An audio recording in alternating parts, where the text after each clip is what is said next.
Halo Sobat AdSense, salam pintar. Bersama saya Kak Alex, tutor biologi adsense.id. Dalam video kali ini, kita akan membahas materi mengenai Archaea bacteria dan Eubacteria.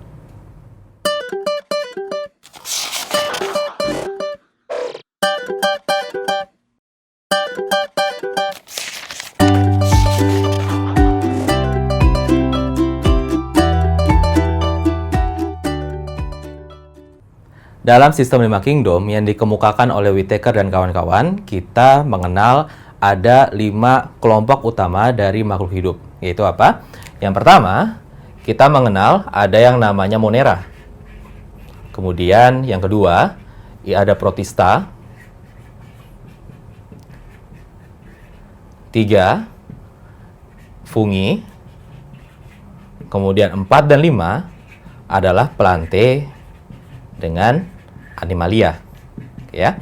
Nah, untuk kali ini kita akan membicarakan kingdom yang paling awal, yaitu kingdom dari mula-mulanya makhluk hidup, yaitu Monera. Nah, tapi seperti yang teman-teman dengar dari pembukaan saya, judul dari video ini adalah Archaea bacteria dan Eubacteria. Nah, teman-teman, untuk kurikulum yang awal-awal di Indonesia, untuk babnya biasanya kita kenalnya dengan bab Monera. Berarti ini isinya tentang segala sesuatu tentang bakteri. Nah, tetapi dari perkembangan zaman dan perkembangan taksonomi, pada akhirnya kelompok Monera dipecah menjadi 2 kelompok, yaitu yang sesuai sama judul adalah Archaea bacteria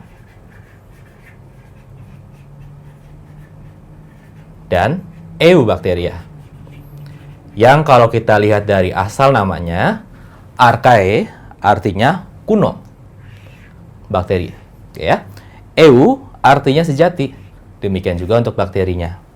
Maka kita bisa lihat gitu ya, untuk Archaea bacteria dan Eubacteria di sini pada dasarnya adalah hasil pemecahan dari satu kingdom, yaitu Monera. Nah, pemecahan ini dilakukan oleh Carl Woese, ya.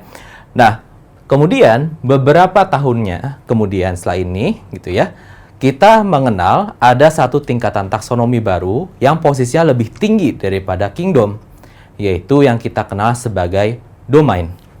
Oke ya. Jadi di sini kita mengenal ada yang namanya domain. Jadi setelah domain baru nanti ada kingdom, phylum atau divisi, kelas, dan seterusnya. Nah, domain di sini pada akhirnya kita akan mengetahui bahwa makhluk hidup terdiri dari 3 domain utama. Yaitu apa? Yaitu yang pertama adalah si bakteria, kemudian ada Archaea, kemudian baru ada Eukarya. Oke ya. Nah, jadi teman-teman, kita lihat dari pemecahan kingdom ini, pada akhirnya 2 kelompok ini dinaikkan juga jadi domain. Oke ya. Sisanya adalah eukarya, yaitu organisme eukariotik. Maka, sebagai ciri-ciri umum dari Monera, kita mulai dari sini, kita tahu bahwa yang namanya Monera, ya, pastinya dia adalah organisme yang prokaryotik. Nah, teman-teman ingat ya, di bab biologi sel, kita sudah bahas konsep tentang prokaryotik dengan eukaryotik. Bedanya apa antara eukaryotik dengan prokaryotik? Ingat, pro di sini artinya awal. Karyo di sini artinya inti, gitu ya. Jadi, model intinya masih yang tipe-tipe awal-awal punya. Nah, jadi untuk definisi gampangnya, kita menyebutkan prokariot itu sebagai organisme yang tidak memiliki atau tanpa membran inti. Oke ya. Nah, gimana sih kalau dia punya membran inti? Kita gambarkan perbandingannya. Oke ya. Jadi misalkan saya punya sel, sini ada 2 sel ya. Kita bandingkan. Nah, untuk bagian inti kita tahu bahwa itu terdiri dari materi genetik, ya kan? Yaitu DNA. Nah, jadi kalau sel ini kita gambarkan seperti ini, maka kira-kira untuk DNA ya kayak gini aja ya. Sederhana saja. Bagian tengah, oke, seperti ini. Nah, dengan demikian, apa perbedaan antara prokariotik dan eukariotik itu dapat terlihat dengan mudah jika di sini ada selubungnya, gitu ya. Jadi, kalau dia punya selubung seperti ini yang kita sebut sebagai membran inti. Oke ya, membran inti. Nah, kalau dia punya membran inti disebut apa? Eukariotik. Kalau dia nggak punya, dia adalah prokariotik. Oke ya. Nah, maka Monera anggotanya kalau kita lihat strukturnya seperti ini semua. Gitu ya. Nah, dengan demikian kita tahu bahwa area atau region yang ada materi genetiknya atau region intinya, ini yang kita kenal sebagai apa? Sebagai nukleoid. Ingat, bukan nukleus ya, tapi nukleoid. Karena oid artinya mirip. Gitu ya. Nah, kalau misalkan yang ini, baru deh kita boleh sebutnya adalah nukleus. Gitu ya. Jadi, ciri yang pertama itu adalah pasti dia prokariotik. Nah, teman-teman, untuk yang selanjutnya ciri-cirinya apa? Kita lihat dari asal namanya. Monera, dari kata bahasa Yunani mono. Oke ya. Jadi, pada dasarnya untuk Monera kita bisa katakan dia uniseluler. Gitu ya. Jadi, terdiri dari satu sel. Nantinya gitu ya, untuk cara hidupnya baru bisa beraneka ragam. Dia bisa hidup sendiri atau yang kita sebut sebagai soliter, atau dia juga bisa hidup berkoloni, gitu ya. Dia bisa hidup berkoloni.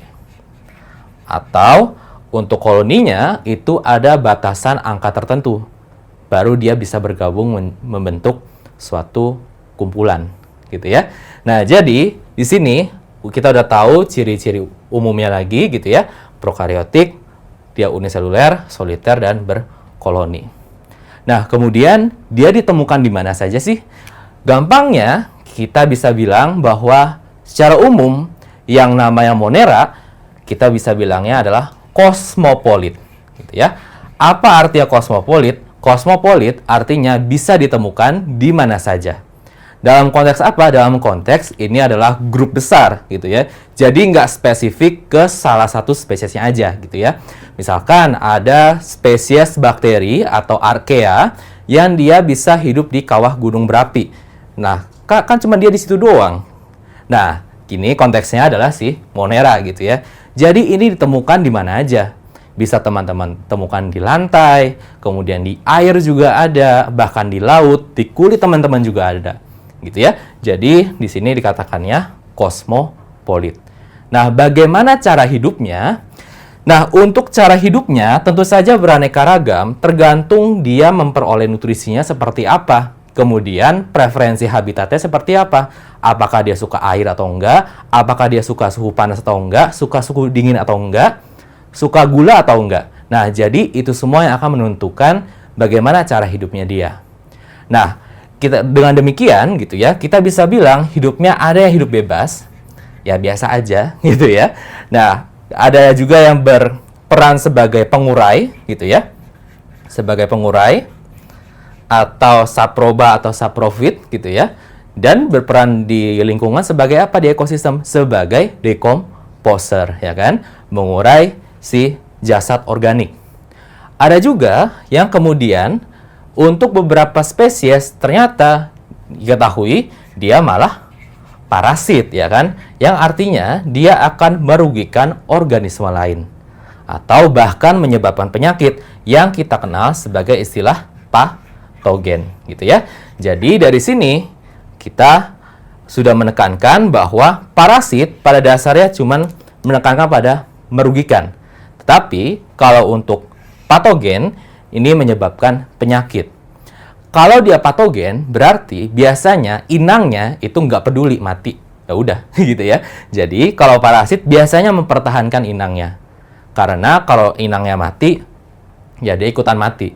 Tapi ada juga dari dia sistemnya parasit, ya dia akan dia akan mematikan inangnya suatu saat, gitu ya. Nah, jadi dengan demikian teman-teman, dari Kingdom Monera ini kita bisa buka ciri-cirinya.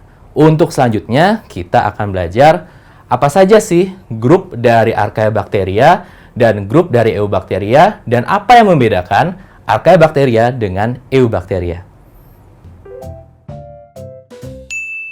Apa perbedaan antara Archaebacteria dengan Eubacteria? Untuk hal ini biasanya banyak yang miskonsepsi gitu ya. Karena ada yang bilang, oh Archaebacteria pasti merupakan kelompok bakteri yang hidup di tempat-tempat ekstrim. Kalau Eubacteria yang hidupnya biasa-biasa aja. Nah, teman-teman, untuk seperti itu contoh informasi yang kurang tepat ya. Jadinya teman-teman, untuk bakteri dalam konteks Archaebacteria dengan Eubacteria, pada dasarnya mereka ada yang hidup di tempat ekstrim. Dan bahkan dari penelitian, akhirnya diketahui bahwa Archaebacteria juga ditemukan di tempat-tempat biasa. Gitu ya. Jadi jangan punya anggapan bahwa semua anggota Archaebacteria hidup di tempat ekstrim. Demikian pula untuk sebaliknya, yang Eubacteria tempatnya biasa-biasa aja. Oke. Kelompok bakteri yang seperti demikian, yang bisa hidup di tempat-tempat ekstrim, kita sebutnya adalah ekstremofil. Ya, ekstremofil. Dari kata apa? Fil artinya suka, ekstremo, ekstrem gitu ya. Suka dengan kondisi lingkungan yang ekstrim. Contohnya apa? Suhunya tinggi sekali, panas sekali gitu ya. Atau misalkan salinitas atau garamnya tinggi sekali. Jadi itu contoh-contoh dari ekstremofil. Nah, sekarang kita balik lagi nih. Jadi apa sih bedanya antara Archaebacteria dan Eubacteria? Nah, untuk ciri umumnya, selain yang sudah disebutkan sebelumnya, Monera tentu saja adalah anggota yang mikroskopis dan tentu saja mereka punya dinding sel, gitu ya. Tetapi bedanya di sini, dia punya peptidoglikan atau tidak, gitu ya. Nah, jadi di sini untuk Archaebacteria adalah kelompok bakteri yang tidak, gitu ya, tidak punya peptidoglikan, oke ya, tidak punya peptidoglikan sebagai bahan untuk dinding selnya. Sedangkan untuk Eubacteria, di sini dia punya peptidoglikan, oke, sebagai bahan untuk dinding selnya. Nah, ini yang akan kita gunakan di Eubacteria untuk pengecatan gram. Kita akan dapatkan gram positif dengan gram negatif. Tapi kita sekarang fokus dulu ke Archaebacterianya. Nah, Kak, berarti kalau dindingnya nggak ada peptidoglikan, bahan kimianya apa? Nah, di literatur disebutkan bahwa zat kimia yang menyusun dinding sel dari Archaebacteria itu kita sebut sebagai pseudo-peptidoglikan, gitu ya. Jadi ditambahkan saja ada kata pseudo-peptidoglikan. Saya singkat seperti ini ya. Pseudo-peptidoglikan. Kak, saya pernah dengar namanya itu murein. Nah, murein adalah nama lain dari peptidoglikan, gitu ya. Jadi sama aja. Jadi di sini ya ganti aja murein. Nah, berarti Archaebacteria punyanya apa? Punyanya adalah pseudo-murein, gitu ya. Pseudo-murein. Oke. Nah, sekarang ada pembeda lagi antara Archaebacteria dengan Eubacteria, yaitu dalam konteks adalah ikatan pada membran selnya. Oke ya. Nah, ini levelnya lebih tinggi daripada biasanya karena ini adalah informasi yang sifatnya agak dalam. Oke. Nah, jadi teman-teman, untuk si Eubacteria di sini kita akan punya ikatan apa? Yang kita punya di membran selnya, ikatannya adalah ikatan ester. Nah, sedangkan kalau Archaebacteria, dia punyanya adalah ikatan hampir sama kayak dia, namanya ether, gitu ya. Jadi bedakan antara ester dengan ether. Jangan sampai salah ya. Nah, jadi Archaeobacteria diulang punyanya pseudopeptidoglikan atau pseudomurein dan ikatan ether. Nah, kemudian apa sih contoh-contoh atau grup dari Archaeobacteria? Ada banyak banget.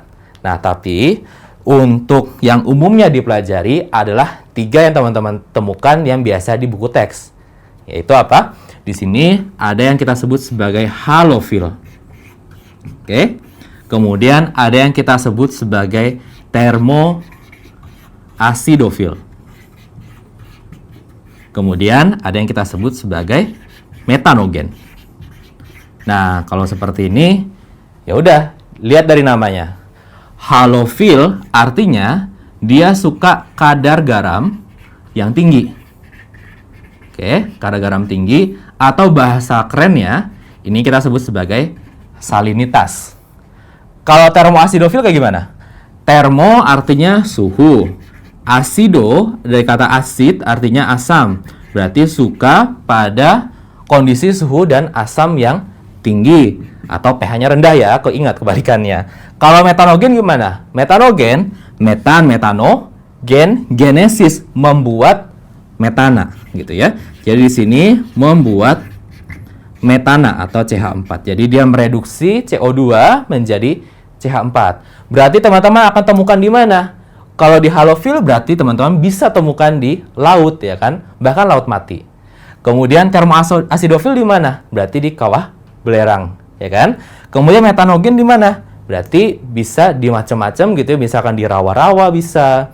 Kemudian di pencernaan pun juga bisa ditemukan metanogen, gitu ya. Jadi ini adalah klasifikasi umum gitu ya untuk si Archaeobacteria. Nah, sekarang bagaimana dengan posisinya terhadap ini? Nah, ingat teman-teman, bukan berarti dia hidup di daerah ekstrim. Ingat ya, miskonsepsinya. Berarti dia yang duluan muncul di bumi. Nah, dari studi filogenetik, pada akhirnya kita bisa menggambarkan pohon filogenetik sebagai berikut. Nah, jadinya yang ada di sini adalah bakteria. Oke ya. Kemudian yang ada di sini adalah archaea dengan eukarya.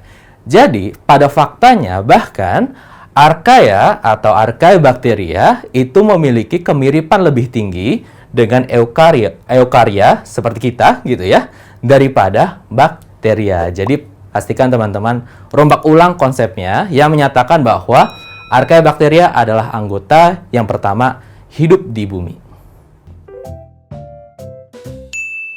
Nah, Sobat AdSense, sampai di sini dulu video pembahasan materi mengenai Archaeobacteria dan Eubacteria.